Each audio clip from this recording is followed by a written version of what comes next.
everyone to Too Good to Be True. Thank you for taking the time to listen. We'd like to dedicate today's show to Art Bell, who passed away a few days ago. Our deepest sympathies are with Art's loved ones. The subject of today's show is alien abductions, starting with Barney and Betty Hill. Also included are the stories of Travis Walton and Betty Andreasen. Before we start getting into details, let's just briefly talk about psychic insight and how we apply it. Before I do that, today there is some content that may not be appropriate for younger people unless accompanied by an adult. As usual, we choose a subject and research the background, and based on that research, we determine what we think needs to be explained by creating a series of questions. Then Justina provides psychic insight to answer those questions. The psychic insight is narrated towards the end of the show. Accepting the psychic insight is a question of individual belief. Now let's go through the disclaimers. Here are the disclaimers. Neither of us claim to have any expertise in any subjects that we discuss. We relate information we find through research in the psychic insight. We are always delighted to hear from the listeners. The show only lasts an hour. We don't have the time to present exhaustive research on any topic. This means that there will be information that we miss.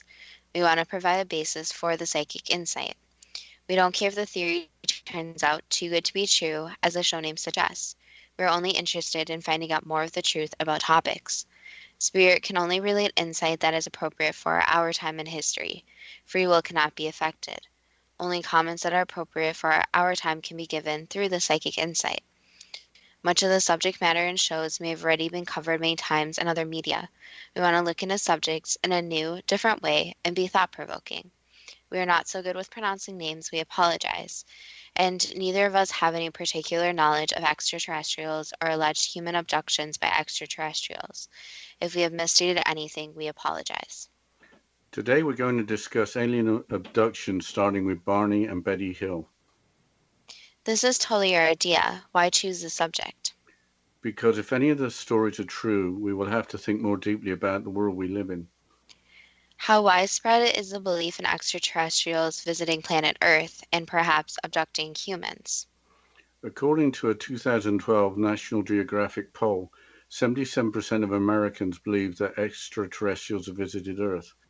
A 2014 survey for a British talk show found that 4% of respondents believe they have been abducted by extraterrestrials. You have to be careful with polls. The answer often depends how the question is phrased. Also, if you're going to be involved in a survey, you are perhaps more likely to respond if something in the survey is in your experience. That's correct, but those percentages represent millions of people. So a lot of people believe in abductions by extraterrestrials. Before we get into the stories of abductees, I think we have to look at alternative explanations. Do some people think they've been abducted when they really haven't been? Researchers at Harvard University, led by Professor Richard McNally, studied the psychology of alien abductees for 10 years. The result of that research was that there are 5 main characteristics of people claiming to be abductees.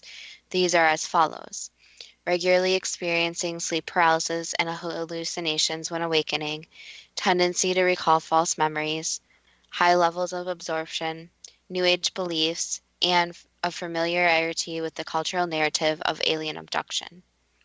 What does high levels of absorption mean? That mostly means susceptibility to hypnosis and suggestion under hypnosis. Many alien abductees relay their experiences under hypnosis. The hypnotist may ask questions with presumption of abduction, with the result that the subject has the idea of abduction having occurred planted in their mind. What are New Age beliefs? Is there a good definition? I think we can just say that people that are more spiritual, possibly believing in alternative medicine and healing, as well as astrology and fortune telling, could be described as New Age. So if you take all the 5 characteristics together, a reasonable assumption is that people that claim to be abductees had some prior belief that it could be possible and were familiar with the subject. Let's talk about Barney and Betty Hill. Hypnosis played a big part in their story. There are books written about the incident, including Captured, authored by Kathleen Marden and well-known ufologist Stanton Friedman. Kathleen Marden is the late Betty Hill's niece and the book's major author. Here's a quote from a review of the book in the Skeptical Inquirer magazine from 2007. Quote, the story of the alleged UFO abduction of Betty and Barney Hill in New Hampshire in 1961 is well known to the public. It was an alleged close encounter followed by amnesia, missing time, and frightening dreams. Later, the missing memories were recovered by a psychiatrist using hypnosis. Under hypnosis, both Hills told a harrowing tale of abduction and medical examination on board an extraterrestrial craft. Unquote. What were the actual events that were recorded before the psychiatrist became involved? On September 19th, 1961, the couple were driving home from a vacation. Here is a quote from the Thought Co website. Quote, at about 10 p.m., Barney, who was driving, saw a star which seemed to move erratically. He told Betty about it, and they both kept tabs on it as they drove along. They were just north of North Woodstock when Barney noticed that the star was moving in a very unusual manner. When they arrived at Indian Head, they stopped the car and got out to have a better look. Using binoculars, Barney zoomed in on what he thought was a star. This was no star. He could make out different colors of lights and see several rows of windows around the flying craft. The object moved closer, and now Barney could actually see people inside the ship. Was this strange flying object being piloted by humans? The next thing the Hills recalled was being frightened by the unusual flying object and the occupants inside of it. Barney scurried back to the car where Betty was waiting. They jumped into the car and raced down the highway, looking for the object. They found that it was now gone. As they drove on, they began to hear a beeping sound. Once, then again. Although they had been driving only a couple of minutes, they were 35 miles down the road. Unquote. So there was missing time and distance. Did anyone else see the UFO? Betty called nearby Peace Air Force Base. Apparently, one version of the story is that she was told that a UFO was confirmed by radar. Another version of the story is that she was told she had mistaken the UFO for the planet Jupiter.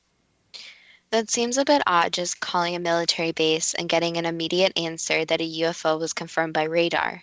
I would have thought that they would have kept information like that from the general public. But the story didn't end there, did it? Here's a further quote from the Thought Co website. Quote, but soon Betty began to have nightmares. In her dreams, she would see her and her husband being physically forced into some type of craft. Before long, two writers heard about the Hills story and contacted them. The Hills, with the aid of the writers, compiled a time chart of the events of September the 19th. There could be no doubt that the couple had lost about 2 hours of time somewhere along the way. As news of the UFO sighting became more commonplace, the Hills were forced to hide from reporters as much as possible. Because of the missing time element and the desire to know what, if anything, had happened during the time, they decided to contact a psychiatrist. They decided on Boston psychiatrist and neurologist Dr. Benjamin Simon, well known in his field. Unquote. Dr. Simon conducted regressive hypnosis. After 6 months of sessions, his expert opinion was that Betty and Barney had been taken aboard an unknown spacecraft. What details came out of the hypnosis sessions? Here's yet another quote from the ThoughtCo website. Quote, some of the memories that were uncovered from the Hills included that their automobile had stalled on the road. The UFO had landed in the middle of the road and alien beings came to their car carrying both Betty and Barney to the UFO. They were subjected to various medical and scientific tests before the aliens released them. They were hypnotized in order to keep their capture a secret. During the intensive regression sessions, the Hills would describe their captors as bald-headed alien beings about 5 foot tall with grayish skin, pear-shaped heads, and slanting cat-like eyes. This description very much described what would become known as the Greys, now a standard description for the small beings with large heads, small mouths, and little or no ears and hairless. Also, details were released about the actual procedures performed on the Hills. Both physical and mental experiments were conducted. Samples were taken of their skin, hair, and nails. Betty had gynecological testing, and Barney reluctantly revealed that sperm samples were taken from him. Unquote. That seems like a lot of work on the Hills in just 2 hours. How well is their story believed? The story is not over yet. There is a star map and the material found on Betty's dress. For the star map, apparently the leader of the extraterrestrials who spoke English showed Betty a map of trade and exploration routes between stars with the sun and the extraterrestrials' home star included. Under hypnosis, Betty was able to sketch a recollection of the star map. But there are billions of stars. How could someone make a match? A teacher called Marjorie Fish made an incredible effort and made a match.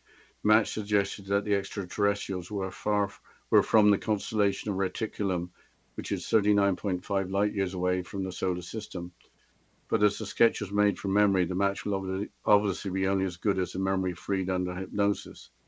Apparently, later on, Marjorie Fish wasn't convinced that the match was correct. What about the material found in Betty's dress? Betty found pink powder on her dress that had been torn in several places. Subsequently, 5 laboratories have conducted chemical and forensic analysis. The material was analyzed as biological matter of mostly protein and a small amount of natural oil. Was that the end of the story? There were highly polished concentric circles on the trunk of the Hill's car that would make the needle of a compass spin. Also, neither of the couple's wristwatches would rewind and never worked again.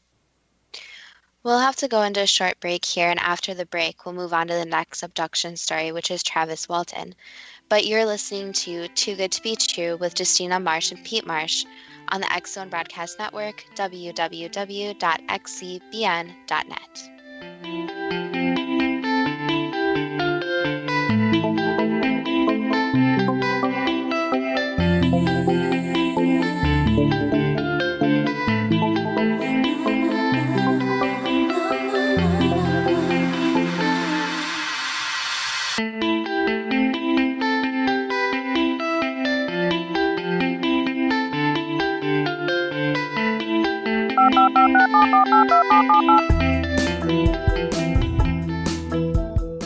Did you know that when you're on the road with limited data or Wi-Fi, you can still listen to the X Zone Radio Show with Rob McConnell, The Science of Magic with Gwilda Wiyaka, X-1, Dimension X, Space Patrol, and every minute of the X Zone Broadcast Network by calling 213-401-0080, courtesy of Audio Now.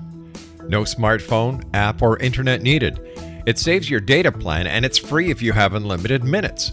Call 213-401-0080 to listen on any phone, anytime, anywhere. Remember 213-401-0080 for the best of the paranormal, parapsychology, and sci-fi radio programming anywhere, 24/7, 365.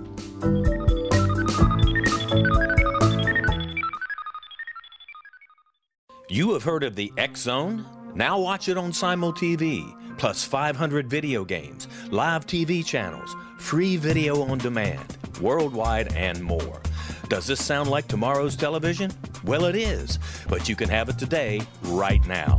It is Simul TV. Simul TV offers what the others only wish they could provide. 15 exclusive channels like X Zone, sci-fi, and horror. We are worldwide. No other provider offers that. 500 built-in video games. No need to have an extra expensive system. We have them included. Free video on demand. Live streaming events from around the world. Interactive online network, and much more. Tomorrow's TV today. Simul TV. Sound too good to be true? Well, it's not. You can have Simul TV today. Sign up at simultv.com. Do it today.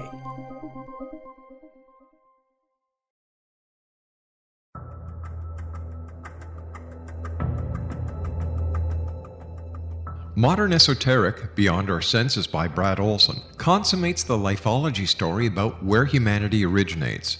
It is the lost continents, the primitive wisdom, the mythos of creation, and the rethinking of ancient history as we are taught in academia. There is much more to the story than what we have been told. As this is the first book in the Esoteric series, Modern Esoteric starts at the beginning of time and accelerates up to this modern age. Future Esoteric is book 2 in the series and takes a forward-looking position ahead of today with an open and honest examination of the ET issue and various unexplained phenomena. To discover the writings of author Brad Olson, visit www.bradolson.com. That's www.bradolson.com.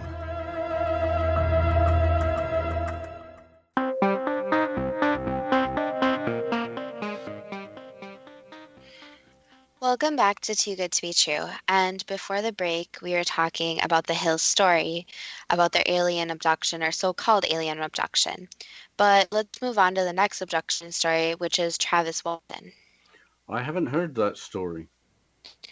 A movie was made called Fire in the Sky in 1993 based on the book The Walton Experience, published in 1978. Walton had his own website dedicated to his experience. He also authored the 1997 book Fire in the Sky, which was an updated version of his earlier book. What was the experience? This is a brief account from Wikipedia, and I quote: According to Walton, on November 5, 1975, he was working with a lumbering crew in the Paqui-Sangres National Forest near Snowflake, Arizona. While riding in a truck with 6 of his coworkers, they encountered a saucer-shaped object hovering over the ground approximately 110 feet away, making a high-pitched buzz. Walton claims that after he left the truck and approached the object, a beam of light suddenly appeared from the craft and knocked him unconscious. The other 6 men were frightened and supposedly drove away. Walton claimed that he awoke in a hospital-like room being observed by 3 short, bald creatures. He claimed that he fought with them until a human wearing a helmet led Walton to another room, where he blacked out as 3 other humans put a clear plastic mask over his face. Walton has claimed he remembers nothing else until he found himself walking along a highway with a flying saucer departing above him. What happened after Walton reappeared? Here's another quote from the Wikipedia article. In the days following Walton's UFO claim, the National Enquirer awarded Walton and his coworkers a $5,000 prize for the best UFO case of the year, after they allegedly passed polygraph tests administered by the Enquirer and the Aerial Phenomenon Research Organization, APRO. Walton, his older brother, and his mother were described by the Navajo County, Arizona sheriff as longtime students of UFOs. Some ufologists believe Walton was abducted by aliens. Ufologist Jim Ledwith said, for 5 days the authorities thought he had been murdered by his coworkers, and then he was returned. All of the coworkers who were there, who saw the spacecraft, they all took polygraph tests, and they all passed except for one, and that one was inconclusive, end quote. I'm sure that there was a lot of skepticism, especially with all the publicity. Was there an effort to shoot down the story? UFO researcher Philip J. Klass claimed that the entire story was a hoax. He considered the polygraph or lie detector testing to be flawed, with Walton telling his story for financial gain. A psychologist also weighed in with a connection to Betty and Barney Hill. Here is a further quote from the Wikipedia article. Cognitive psychologist Susan Clancy argues that alien abduction reports began only after stories of extraterrestrials appeared in films and on TV, and that Walton was likely influenced by the NBC television movie The UFO Incident, that aired 2 weeks before his own claimed abduction and dramatized the alien abduction claims of Betty and Barney Hill. Clancy noted the rise in alien abduction claims following the movie and cites Klass's conclusions that after viewing this movie, any person with a little imagination could now become an instant celebrity, concluding that one of those instant celebrities was Travis Walton, end quote. Who else tried to attack Travis Walton's credibility? In 2008, Walton appeared on the U.S. game show The Moment of Truth. Contestants answer a series of 21 increasingly personal and embarrassing questions to receive cash prizes. Walton was asked if he in fact was abducted by a UFO on November 5, 1975, to which he replied yes. The lie detector used on the show determined that to be a lie. That's interesting but confusing because after the incident, Walton's co-workers who claimed that they had seen the spacecraft had not failed police lie detector tests. Did Walton undergo any hypnosis after the event? Yes, he did. Here's a quote from Walton when asked if only remembered his experience under regressive hypnosis. And I quote, "No, I did not recall any experiences under hypnosis that I could not remember before. The hypnosis did help me verbalize my experience in greater detail without being overwhelmed by anxiety, but did not help me regain any lost memories," end quote.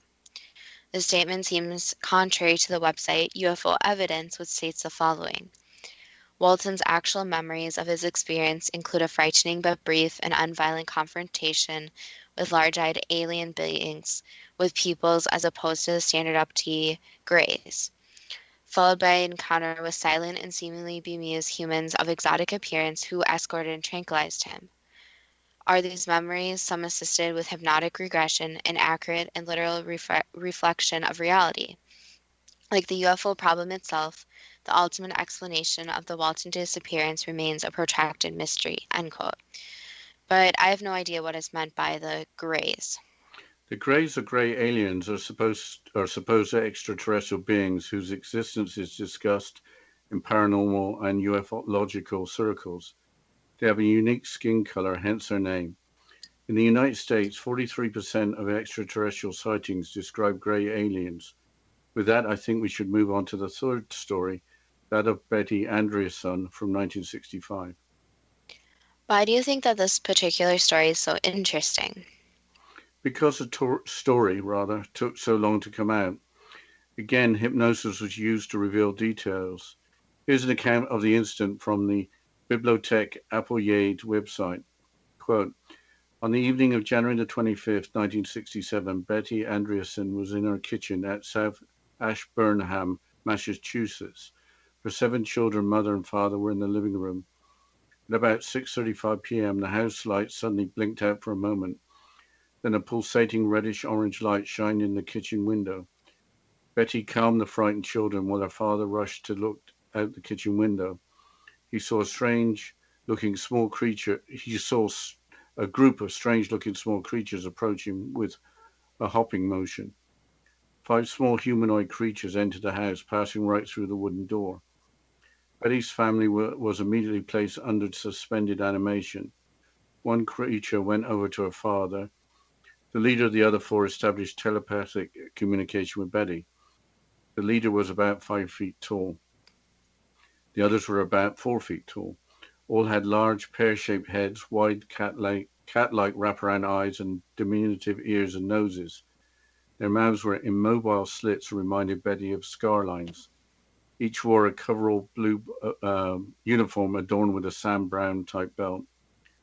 An insignia of a bird was affixed to their sleeves. Their hands had 3 digits. They wore boot-like attire on their feet. They floated rather than walked. Unquote. Sam Brown belts are belts with shoulder straps. This all sounds like a scene from a bad movie, but what happened next? I will continue quoting from the same article. Quote, Betty's initial fright was immediately calmed by an overpowering sense of friendship. When she displayed concern for her family's welfare, the creatures temporarily released her 11-year-old daughter, Becky, from this strange state of unawareness to assure Betty that she was all right. Then Betty was taken outside and brought on board a small craft resting on the side of a hill that sloped into the backyard. The machine was about 20 feet in diameter. It looked like 2 saucers, one inverted upon the other with a small superstructure on top. The small craft accelerated and apparently merged with a larger parent craft, in which Betty was subjected to the effects of strange equipment and a physical examination. Then she was taken to an alien place and given a bizarre object lesson that caused her to undergo a painful yet ecstatic religious-like experience. Later that night at 10:40 p.m., Betty was returned home by 2 of her alien captors. At home, she found her family still in a state of suspended animation. One being had stayed behind and watched over them during her absence. Then the beings put the family, still under some type of mind control, to bed, and the aliens left. Several times the aliens had told Betty that certain things had been locked in her mind. She was instructed to forget them and her UFO experience until the appointed time. She consciously remembered only a fraction of the strange encounter, the power failure, the colored light flashing through the window, and the aliens entering the house. Unquote. What happened afterwards? Nothing much at all, because the incident didn't get reported by Betty until 8 years later in 1975, when Betty contacted Dr. J. Allen Hynek, the founder of the Center for UFO Studies, which is CUFOS. This followed the publication of an article in a local paper asking the public for accounts of UFO experiences. Why didn't Betty report the incident earlier? If only a fraction of it is true, it still is pretty incredible. Recall that she consciously only remembered the blinking light, the colored light flashing through the window, and the extraterrestrials entering the house. Betty apparently didn't think in terms of extraterrestrials and thought more in terms of her religious beliefs that the creatures were angelic in nature. She wasn't aware of the subject of UFOs. She didn't think of the experience in terms of extraterrestrials for a long time after the incident had occurred. What happened after Dr. Hynek was contacted?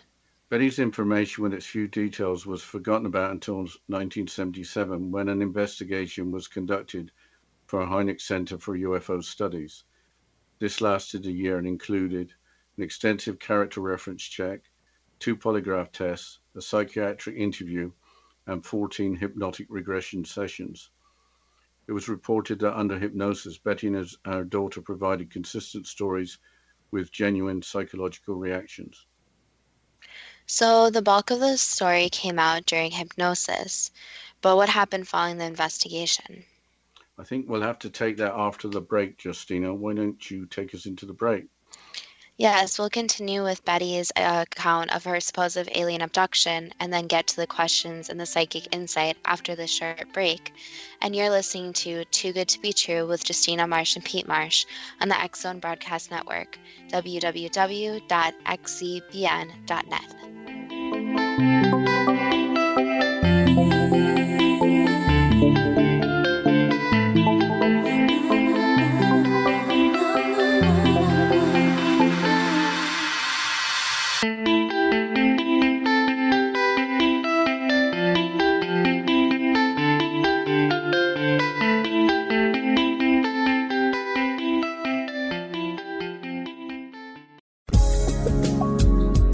From our broadcast studios in Hamilton, Ontario, Canada, to the world and beyond, you're watching the X Zone Broadcast Network, www.xzbn.net.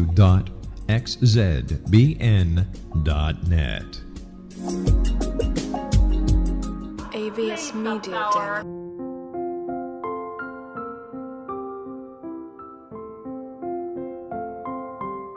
I am Dr. Carl O'Helvey, founder, president of a new cancer foundation focusing on evidence-based physical, mental, and spiritual interventions, including natural cancer cures, prayer, meditation, affirmations, nutrition, and other related holistic cancer prevention and cure modalities.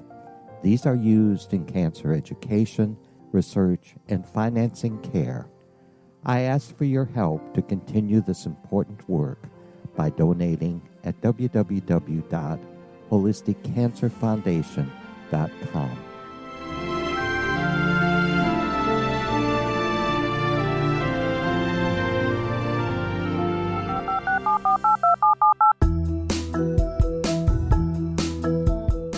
Did you know that when you're on the road with limited data or Wi-Fi, you can still listen to the X Zone Radio Show with Rob McConnell, The Science of Magic with Gwilda Wiyaka, X-1, Dimension X, Space Patrol, and every minute of the X Zone Broadcast Network by calling 213-401-0080, courtesy of Audio Now. No smartphone, app, or internet needed. It saves your data plan and it's free if you have unlimited minutes.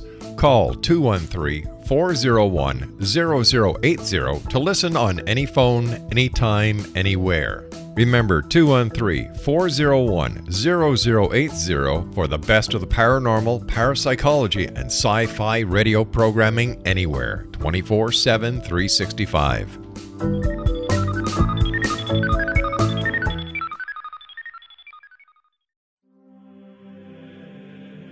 Rob McConnell here, presenting an overview for Nicholas Paul Jennings, author of a fascinating book, Amen. It presents facts revealed by Egyptologists, facts that enable us to understand why Amen is the beginning of creation of God.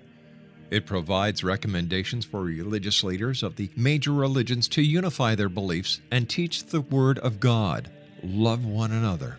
Amen informs people how mankind conceived God. It was the Egyptians that developed the concepts of a soul, a hereafter, and Son of God. And finally, After the worship of many gods, they conceived the belief in one universal God, the maker of all there is. For more information, visit www.futureofgodamen.com. That's www.futureofgodamen.com.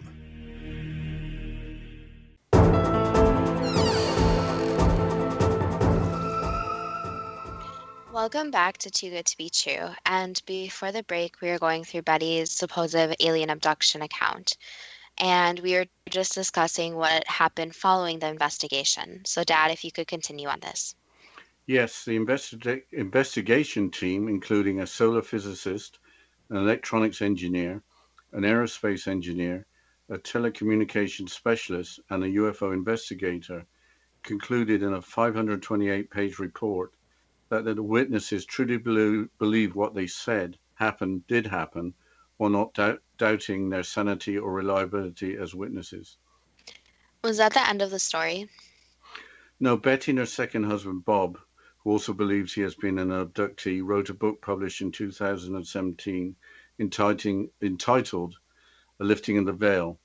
The authors claim after their story came to light that they were harassed by the military and government for years. Harassment really doesn't make any sense. Transcripts from sessions of hypnosis hardly constitute evidence. Without physical evidence, there doesn't seem to be much reason to discourage them from telling their story. Since the incident, Betty's father has since passed away, her ex-husband has disappeared, and the two sons from her first marriage have died in an automobile accident. The remaining family members who were there at the time are vague regarding details. Regarding physical evidence, I've heard about extraterrestrial objects having been implanted into people during abductions. Was there any discussion about that? Betty Andreasen revealed that on board the extraterrestrial craft, an object was removed from her body that had been implanted during an earlier encounter. Betty has recollections of extraterrestrial encounters since 1944. Have there been any cases where extraterrestrial implants have been located to provide physical evidence? When looking into this while recording episodes of the television series The X-Files, I came across two names that kept cropping up. Those are Dr. Roger Leir and Steve Colburn. Here's part of a bio for Dr. Leir from the website International UFO Congress. Quote, Dr. Roger Leir is a podiatric surgeon and is considered one of the world's most important leaders in physical evidence research involving the field of ufology. He and his surgical team have performed 16 surgeries on alleged alien abductees. This resulted in the removal of 17 separate and distinct objects suspected of being alien implants, unquote. Here's the bio for Steve Colburn from the same website. Quote, Steve Colburn is a chemist and material scientist with over 20 years' experience. He is currently working in the field of nanotechnology, specializing in carbon nanotubes. After meeting Dr. Roger Leir in 2008, he became chief scientist for Dr. Leir's ANS research organization and analyzed several objects that Dr. Leir had removed from his patients. Kohlberg's analyses revealed that these objects were sophisticated nanotechnological devices with complex structures made by a high-technology civilization and which contain extraterrestrial material, unquote. Nanotechnology is the manipulation of matter on the atomic, molecular, or multimolecular scale. Nano comes from the unit of length, nanometer, which is 10 to the minus 9 meters, which is on the scale of the size of atoms. For example, a silicon atom has a diameter of about 0.2 of a nanometer. So, devices that have been taken from live human bodies are believed to be extraterrestrial in origin because the technology is beyond current technology. Why hasn't that been in the news?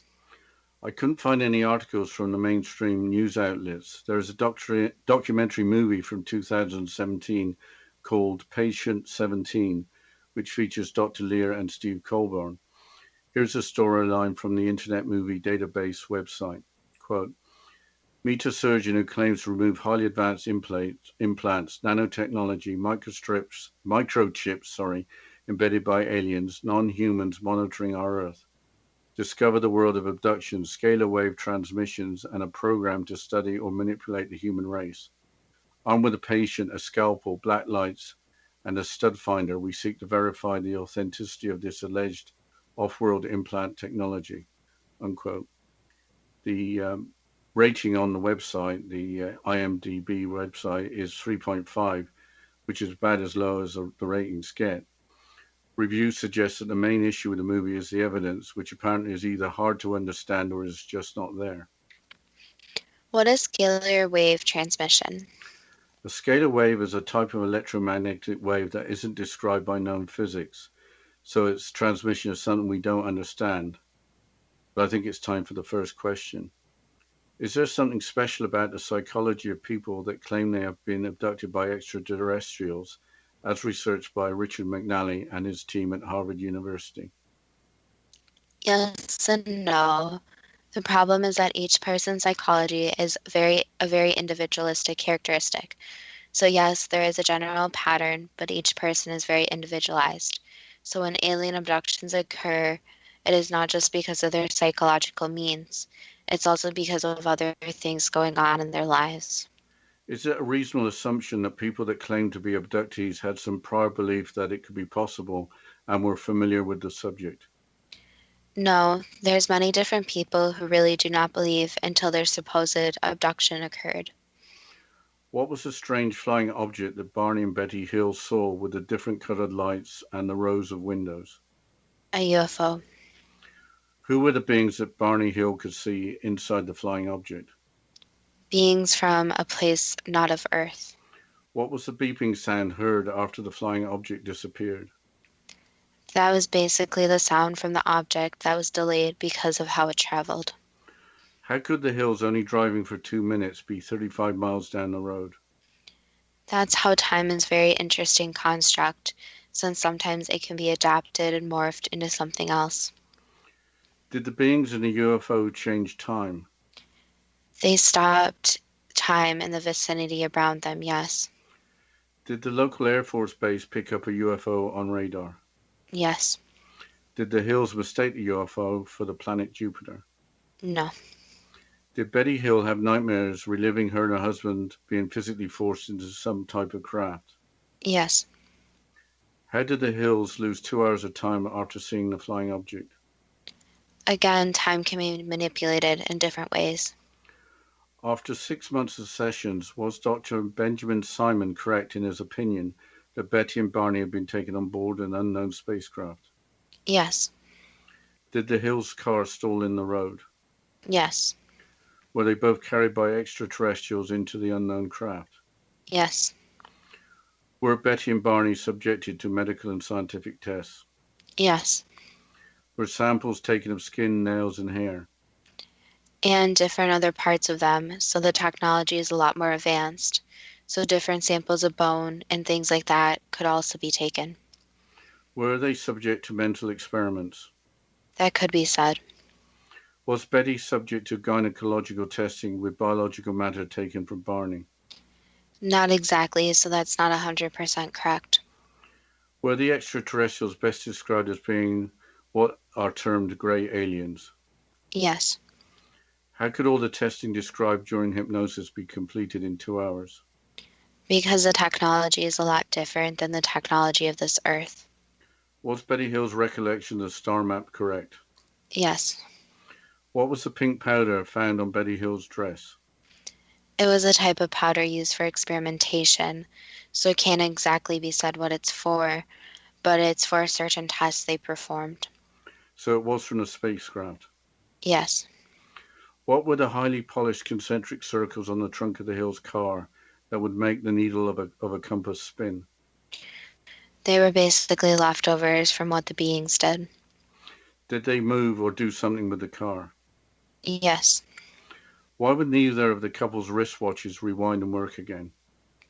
They were broken by the different electromagnetic fields that were present. So in summary, the accounts of Betty and Barney Hill under hypnosis were accurate. Yes. Changing subject to Travis Walton, was there a saucer-shaped object hovering over the ground approximately 110 feet away from the truck, making a high-pitched buzz? Yes. Did Travis Walton leave the truck and approach the object to be knocked unconscious by a beam of light from the saucer-shaped object? Yes. Did Walton awake in a hospital-like room being observed by 3 short, bald creatures? In his mind, yes. Did Walton fight them until a human wearing a helmet led Walton to another room where he blacked out as 3 other humans put a clear plastic mask over his face? They were not humans, but yes. Were experiments run on Travis Walton while he was in that saucer-shaped object? Yes. Did Walton remember nothing else until he found himself walking along a highway with the flying saucer departing above him? Yes. Where was Walton for the 5 days he was missing? There were certain beings doing experiments on him. Was UFO researcher Philip J. Klass correct in claiming that the entire story was a hoax? No, some parts of his recollection were not 100% correct, so there were no humans involved like he remembered, and some of the details are sketchy. However, it was not a full hoax. Why did Travis Walton have so much trouble with lie detector tests after the event? Because it was not supposed to come out at the time that the beings took him, and let's just say that beings can take people to do experimentation, and they can also mess with technology. And lie detector tests are not 100% accurate also. So there's this combination that lie detector tests can't be a reliable source to begin with. Was Walton influenced by the story of Ernie and Betty Hill being at the time recently broadcast on television? Not exactly, more that he was influenced to come forward, but not to basically make up his story like some people said. But we'll have to continue with the questions and the psychic insight about alien abductions after this short break. And you're listening to Too Good to Be True with Justina Marsh and Pete Marsh on the X Zone Broadcast Network, www.xzbn.net.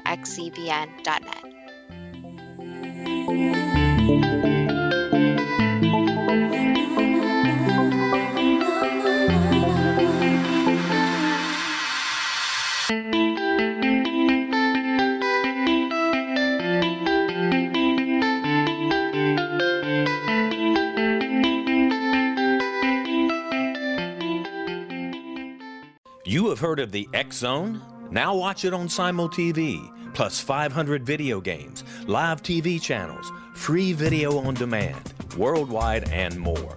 Does this sound like tomorrow's television? Well, it is, but you can have it today, right now. It is Simul TV. Simul TV offers what the others only wish they could provide. 15 exclusive channels like X Zone, sci-fi, and horror. We are worldwide. No other provider offers that. 500 built-in video games. No need to have an extra expensive system. We have them included. Free video on demand. Live streaming events from around the world. Interactive online network, and much more. Tomorrow's TV today. Simul TV. Sound too good to be true? Well, it's not. You can have Simul TV today. Sign up at simultv.com. Do it today. The new nonfiction book, Razor of Madness, is similar to cult movies like Clockwork Orange, Dragon's Tattoo, or The Other Side of Hell. Wayne Morin Jr. and Thomas Lee Howell expose widespread and systematic deficiencies in this thought-provoking tell-all novel. Mind control rages among scholars in law schools. Human rights are ignored while thought reform and mental manipulation are accepted practices used as behavior modification. Dr. Louis Jolyon West comes to mind. Media and public scrutiny shows that United States mental hospitals are in fact destructive murder industries. Razor of Madness expose novel details this epidemic through an in-depth professional and personal investigation. For decades, there has been a revolving door policy that still releases killers and pedophiles back into society. The maestro of mind control continues to haunt America to this very day. Razor of Madness is available in paperback or as a downloadable ebook at Amazon.com. I'm William S. Peckham. If you enjoy a good mystery with a touch of the paranormal, then you'll love my novel, From Out of the Woodwork.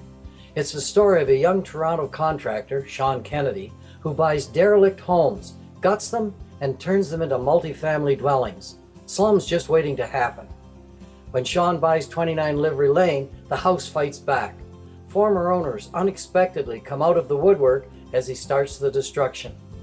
The apparitions come to him when he touches old books, reads hidden letters, rummages through old boxes. finds a locket, or reads a discovered manuscript of a murder mystery.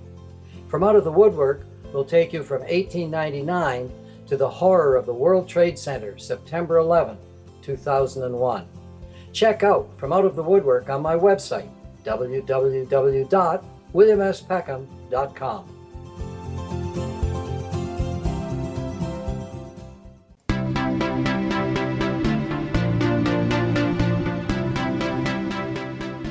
Welcome back to Too Good to Be True. And before the break, we were going through the questions in the psychic insight about alien abductions. So, Dad, can you please continue with the questions? Sure. Why is regressive hypnosis necessary to recall buried memories? Because the brain decides what is important and for the conscious mind to remember and what's not important. So some memories are put deep within the brain, which hypnosis helps uncover them. So take childhood memories, for example. A lot of these are repressed and easier under hypnosis to come forward, since that's tapping into the subconscious mind, not the conscious mind. That's not the subconscious mind. If extraterrestrials would take away the conscious memory, why can't they take away the unconscious memory? Because the unconscious memory is tied directly to the soul. So you'd have to influence the soul and somehow harm the soul to be able to influence the subconscious mind. So the conscious mind is a lot easier since that's directly attached to humanity, being a human, etc. So the soul remembers everything which is tied to the unconscious memories. Can regressive hypnosis recall false memories, even when the hypnotist is not attempting to influence the subject? That is possible to happen, yes. Who were the extraterrestrials that were described by Travis Walton? They're beings from a different parallel universe. You've already answered this briefly, but is there such a being as a grey alien? They could be called that, yes, but the problem is that humans like to classify different aliens into different categories, which they kind of intertwine in ways. So there's, yes, categories, but a lot more than humans realize. Changing the subject to Betty Andreasson, on January the 25th, 1967, at about 6:35 p.m., did the house lights suddenly blink out for a moment, followed by a pulsating reddish-orange light shining in the kitchen window? Yes. Did 5 small humanoid creatures enter the house, passing right through a wooden door? No. Were the family immediately placed into suspended animation? No. Were the memories as described by Betty Andreasson false? So there were the original incidents of flashing of lights and seeing the light shining in, and her family was, you could say, experimented on, but the memories are replaced and were not correct. So these beings were complicated, where they inserted these small creatures getting them when it really wasn't that. So they were experimented on, they were influenced, but the memories were false memories. So Betty and her family had false memories put into their minds? Correct. Was the report following the 12 months of hypnotic regression and other work by experts correct in finding that Betty Andreasson's daughter and herself truly believed that they said happened did happen, while not doubting their sanity or reliability as witnesses? Yes. Did the investigation actually believe something else had happened and that these were false memories? Yes. How did the investigation team get the idea that something else had happened? Let's just say that there was knowledge of similar situations happening in a similar area. So there is information from a similar incident that has never been published. Correct. A lot of alien abductions are never published.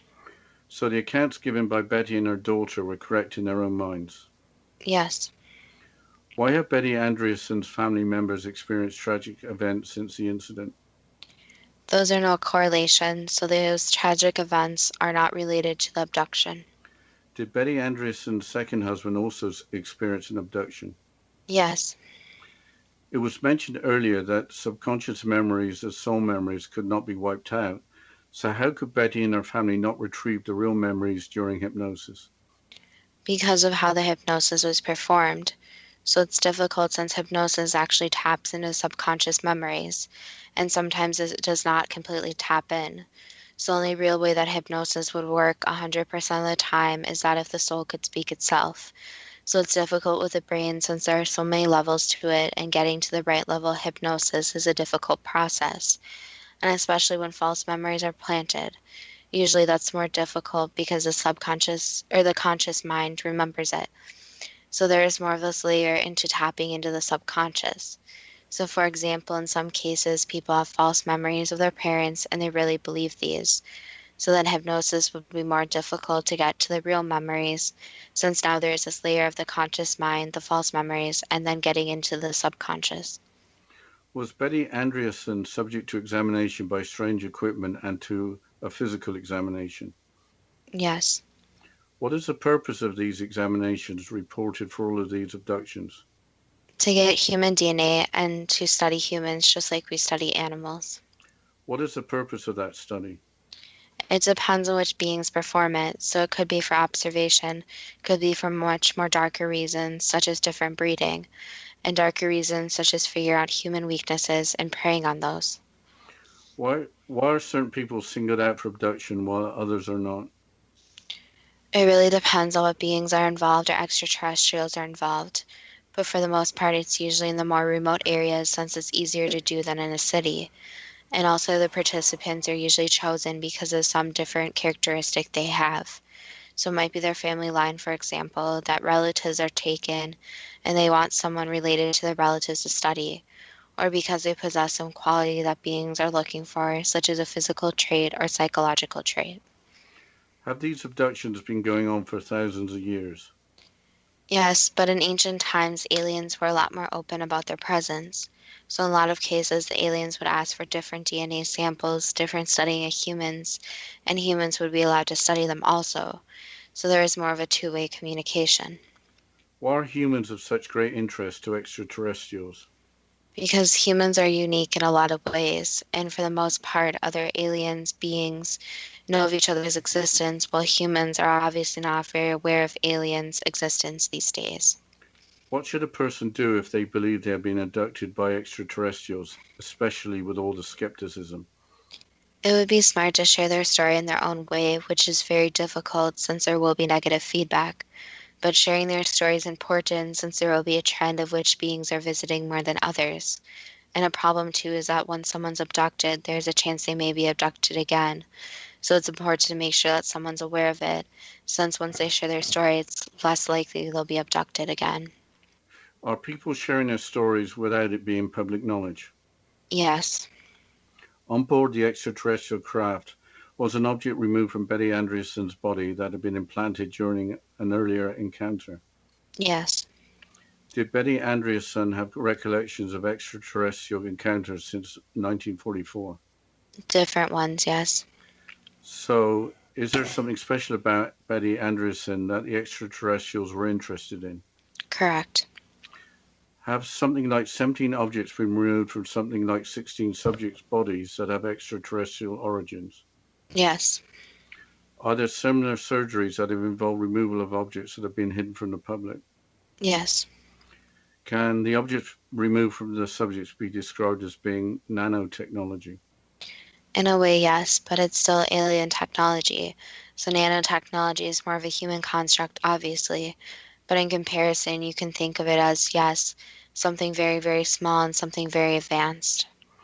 Is an issue that mankind's current state of nanotechnology is too primitive to recognize the nanotechnology of objects of apparent extraterrestrial origin removed from subjects' bodies?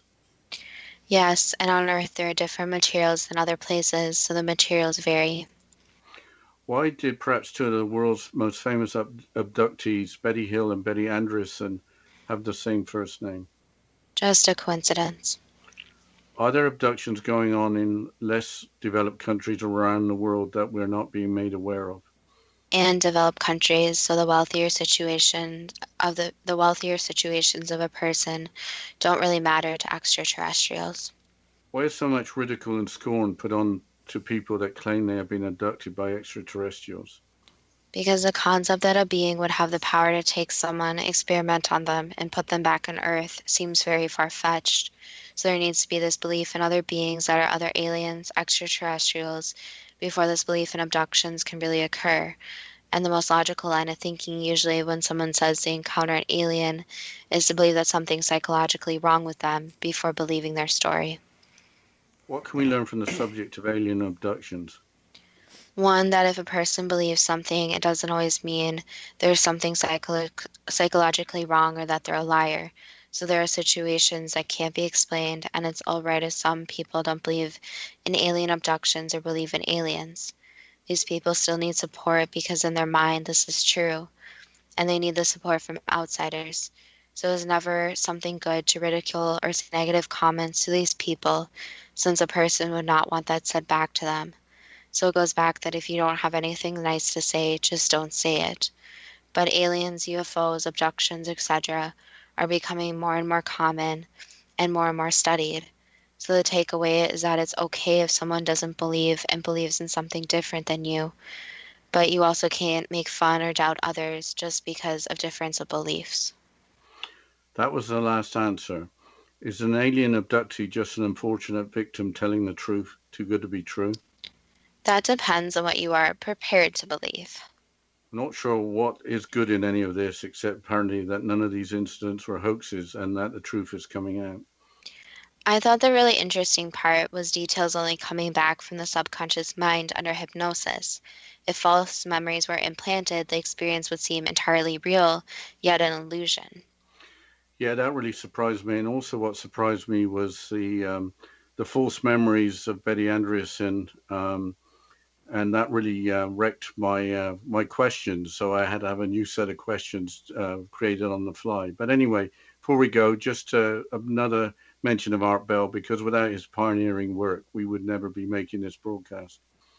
Yes, and as always, if any of the listeners have any suggestions, you can either contact us at our Facebook page at Too Good to Be True or through our website at toogoodtobetrue.net.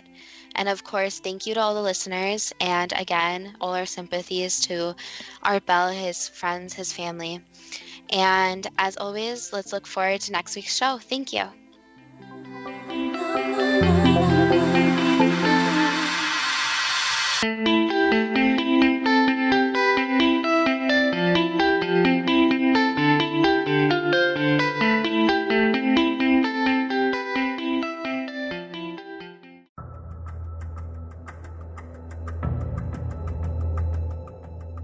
Modern Esoteric, Beyond Our Senses by Brad Olson, consummates the lifeology story about where humanity originates.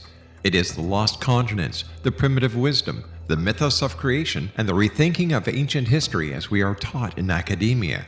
There is much more to the story than what we have been told. As this is the first book in the Esoteric series, Modern Esoteric starts at the beginning of time and accelerates up to this modern age. Future Esoteric is book 2 in the series and takes a forward-looking position ahead of today with an open and honest examination of the ET issue and various unexplained phenomena. To discover the writings of author Brad Olson, visit www.bradolson.com. That's www.bradolson.com.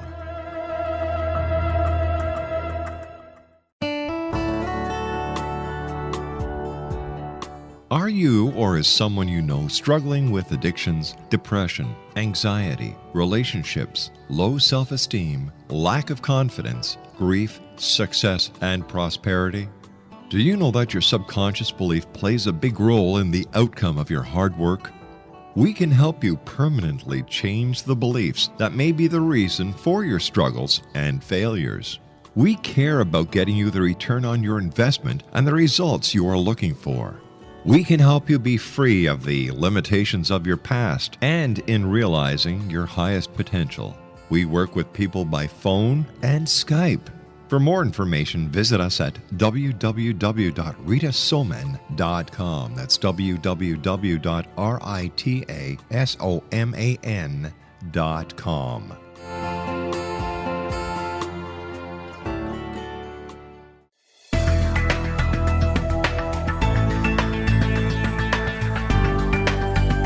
Do you think you have energy problems in your home? Do you feel better when you're away than when you're home?